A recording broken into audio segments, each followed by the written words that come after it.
In US, highest income groups, Hindus, most educated, Hindus, lowest crime rate, Hindus, least divorce rate, Hindus, giant tech CEOs, Hindus. And if you are a Hindu and watching this, then please listen. Your next generation will not have any of this because they are losing Hinduism.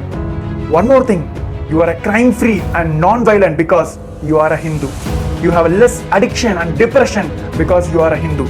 You are well educated and successful because you are a Hindu. You are happier and contributing more because you are a Hindu. Your parents remains together because they are Hindus. So please wake up now, otherwise the next generation will not have any of this. Let's first see what we have now before we go into what we are going to lose. Globally, Hindus are the most happiest, most non-violent, peaceful and contributing people.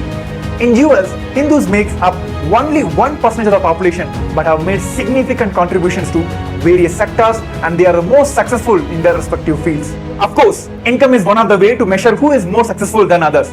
So let's start with the income level. Hindus are the highest income groups in US, surpassing others by 20%, with 48% of people earning an income of more than 100,000 US dollars per year.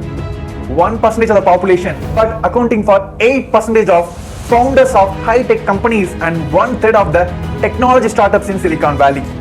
1% of the population, but comprising 13.5% of all the startups in US.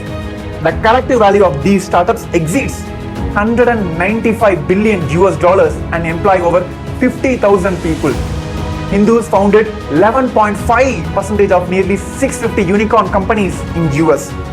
An estimated value of 300 billion US dollars in tax revenues each year, contributing approximately 5 to 6% of the total income taxes.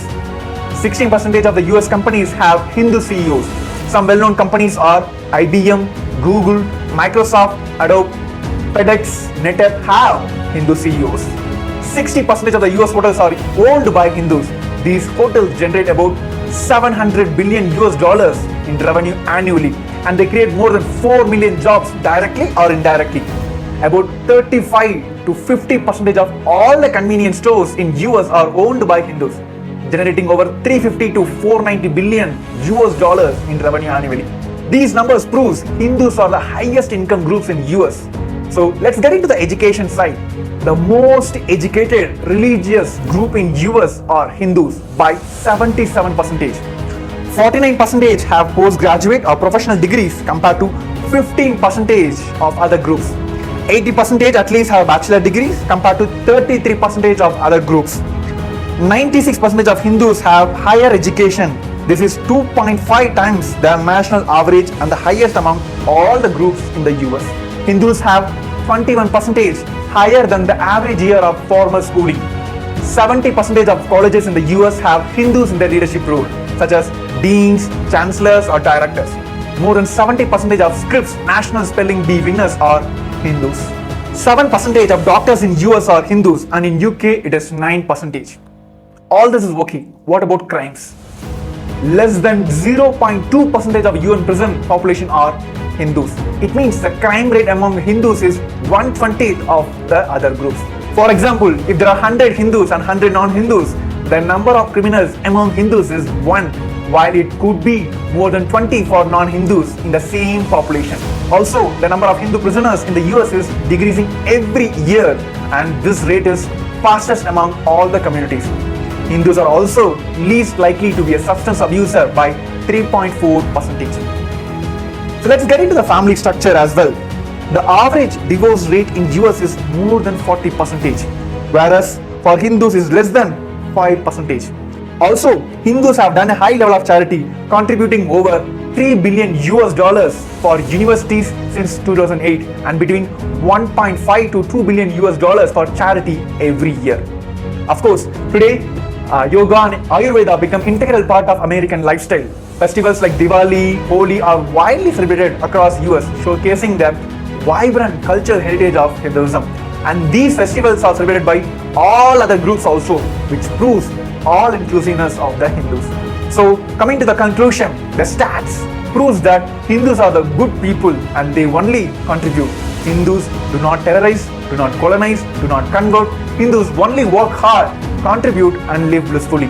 Of course, this is well known to the entire humanity. But now, the shocking factor about Hindus and Hinduism is the next generation is losing Hinduism. One side, due to the high-level brainwashing by the Hindu-phobic and Hindu-mesic forces. On the other side, even the Hindu parents are not able to impart the fundamental principles and utility values of Hinduism as an experience to their kids. They are losing these values in the name of modernization. Report says by 2050, Hindus will not have 50% of their next generation. Either they will be converted or become unaffiliated. So we Hindus have a huge responsibility now. Just to protect, preserve and revive the greatest utility values of Hinduism, the supreme founder of Hinduism, Bhagavan Nityananda Paramashivam, the living incarnation of Paramashiva, has revived Kailasa, the sovereign nation for Hindus. Hinduism has already enriched entire planet for millennia, and we Hindus are not done contributing it. Now, with the grace of supreme founder of Hinduism and through Kailasa, we can do it again, and this time contribute even more to humanity. So Hindus, we should not lose our next generation. We have a lot more to contribute to the humanity. Thank you.